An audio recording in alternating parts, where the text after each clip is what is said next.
Rəbbimiz hardadır? Quranla istehza O edən yerində molla yoxdur. balaları. O duaları qəbul etmək üçün səmaya enibdir.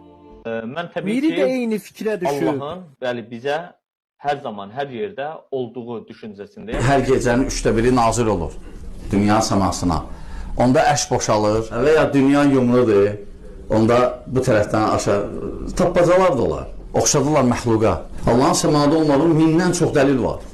İtiqadını ayə deyirəm. Er-Rahmanu aləl arş istəva. Rəhman ərşin üzərində istəva eləyib. Thumma istəva aləl arş.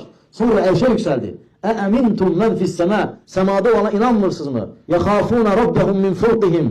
Üzərlərində olan Rəblərindən qorxurlar. İleyhi yes'adu kelimut tayyib. Gözəl söz ona tərəf yüksəlir. Və aməlis salih yerfa'u.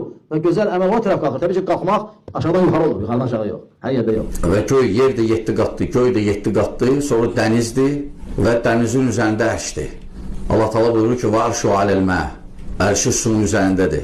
Şimdi hədisdə də cariyyənin hədisi açıq aydın dəlildir. İndi deyirlər məsələn demək olmaz Allah hardadır. Yox, Allah soruşmaq olar. Soruşmaq olmasaydı Peyğəmbər sallallahu əleyhi və səlləm soruşmazdı cariyədən. Allah hardadır? Və cariyə də deyəndə səmada əgər hələ demək olmazsa Peyğəmbər sallallahu əleyhi və səlləm deyərdi ki, yox, sən düz demirsən. Sən belə mömin olmursan. Amma o deyəndə səmada susdu, isbat elədi və isbat elədi ki,